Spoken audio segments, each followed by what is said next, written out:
What? You think that you have to be a good and kind person. But let's be honest. Being good has never protected you. You've been kind. You've been honest. You've done everything you were supposed to do. And still, you've been ignored, used, stepped on, and you've been pushed aside. Not because you failed to be good, but because you thought goodness would be enough. The truth, it never was. You were taught that if you followed the rules, you'd be safe. That if you were gentle, people would return your softness. That if you did the right thing, the world would reward you. But you've seen what really happens. You've seen liars get promoted, manipulators praised, cowards protected, and you left to carry the guilt, the silence, the blame.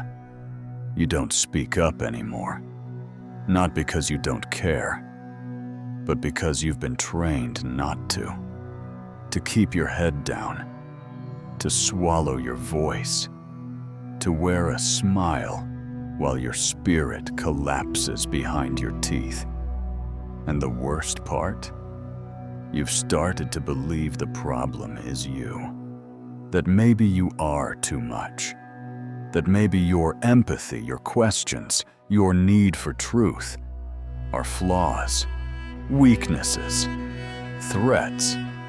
And so you shrink, bit by bit, until the version of you that remains is quiet, obedient, afraid to offend, and completely alone. But that fear you feel, that silence you carry, Orwell saw it. He saw a world where goodness became dangerous, where honesty was treated as betrayal, where love was punishable, where thinking for yourself was a crime.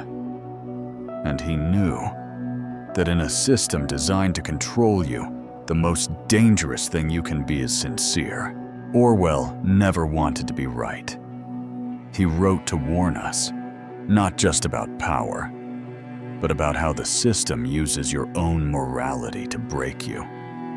He understood something that most people still refuse to see, that in a world built to control you, being a good person can cost you everything, not because kindness is wrong, but because kindness, without awareness, is predictable. It's obedient. It's easy to mold, to guilt, to bend into silence. And silence is the beginning of control.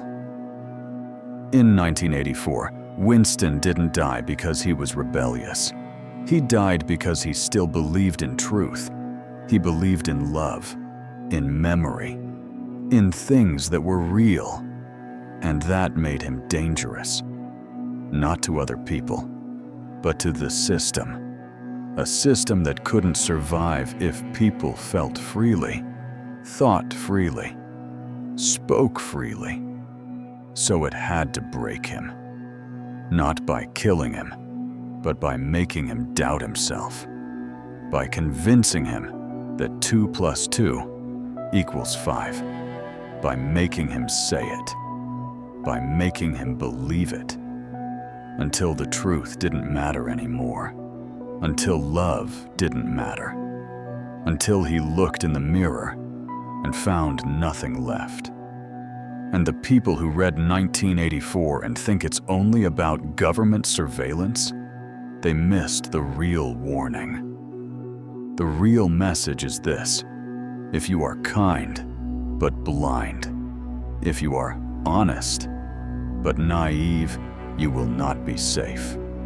You will be used.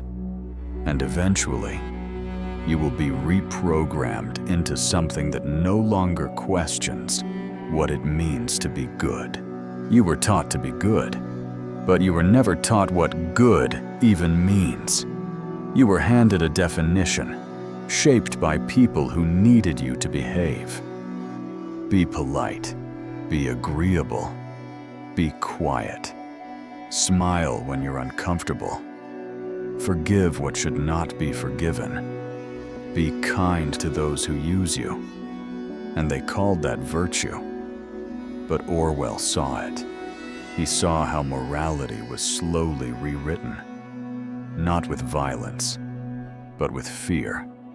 The fear of offending. The fear of being wrong. The fear of being seen as dangerous. Until being good meant being silent. Until truth became aggression.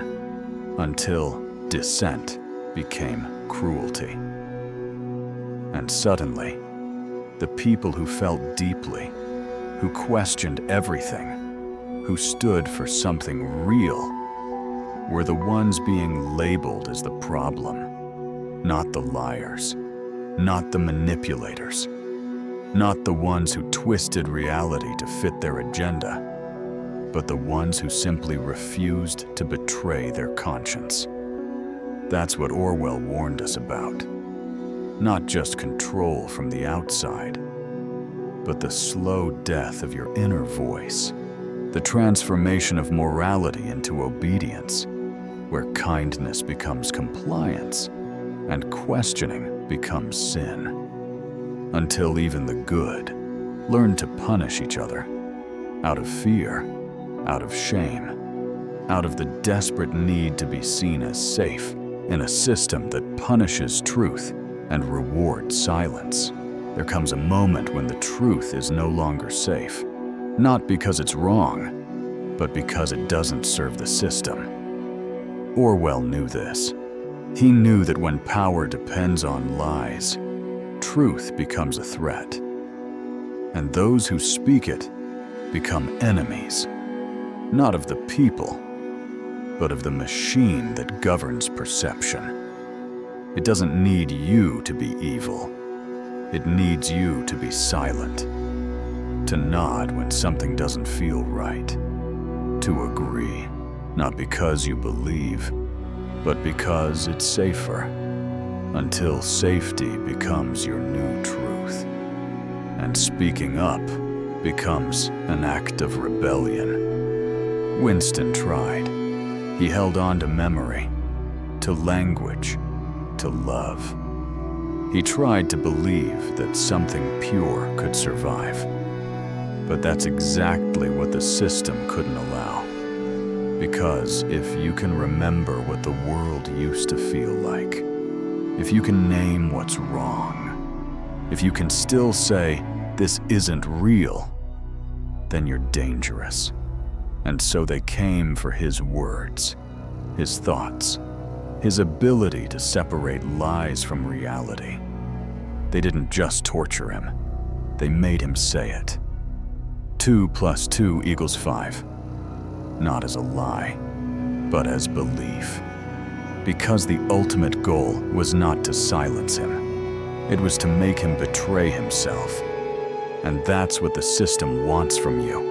Not just obedience, but your agreement, your silence, your guilt, your participation in a reality you no longer recognize, but are too afraid to reject. You still want to be good, even after everything, after the lies, after the betrayals, after watching the worst people rise and the best ones fall in silence. You still hold on to it. That small, quiet belief that if you just keep being kind, if you just keep giving, if you just keep trusting, something will finally shift. But it won't. Because in a broken system, goodness without awareness isn't strength. It's a target. The more predictable your kindness, the easier it is to manipulate. The more automatic your compassion, the more others will use it against you. You think morality is always the answer, but morality without discernment is suicide.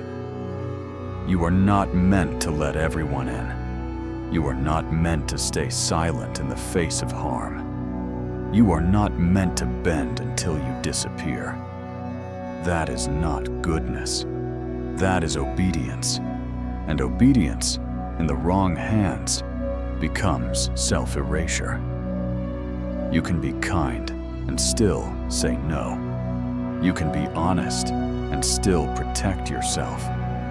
You can be good without being easy to break. Because if your goodness costs you your voice, your safety, your reality, then it's not goodness anymore. It's a performance. A performance written for you by the very people who benefit from your silence. You were never taught how to think. You were taught how to behave. Smile. Sit still. Don't question too much. Be helpful. Be pleasant. Be easy to manage. And you believed that meant being good. But it didn't.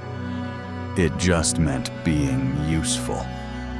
Useful to a system that doesn't need you to be awake, just obedient. Orwell knew this, that the most dangerous people are the ones who still think for themselves. Because when you think clearly, you see the cracks. You see the contradictions, the manipulation, the quiet rewriting of your instincts. And the moment you stop playing along, the moment you stop nodding, the moment you ask why, you become inconvenient. And inconvenient people don't last long in systems built for control. So they train you early, make you doubt your gut, make you apologize for being too much, make you feel selfish for wanting more than quiet survival. Until you start choosing comfort over truth. Until you start calling submission kindness.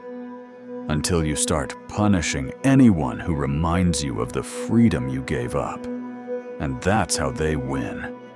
Not by force, but by convincing you that being useful is the same as being good, and that obedience is the highest form of morality.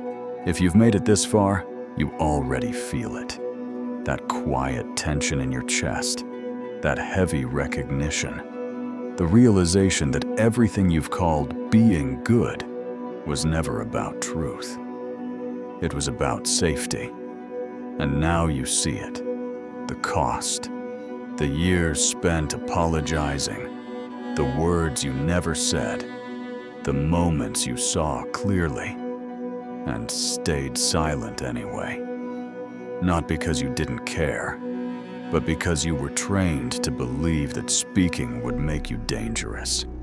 And maybe it does. But here's the truth.